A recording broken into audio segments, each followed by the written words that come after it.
आपने अपनी दोनों हालतों में इम्तियाज़ फरमाया है और एक हालत को दूसरी से जुदा करते हुए फरमाया है कि मेरी आंखों की ठंडक नमाज में रखी गई है।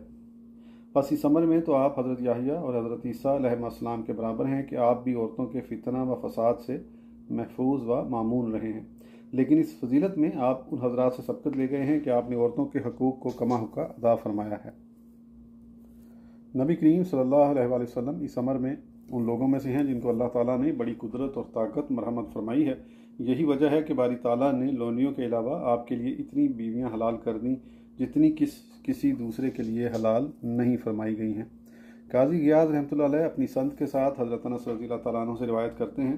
कि नबी करीम सल्लल्लाहु अलैहि वसल्लम एक दिन या रात में अपनी सारी अज़वाज मुतहरात के पास तशरीफ़ फरमा हो जाते थे, हालांकि वो 11 थी।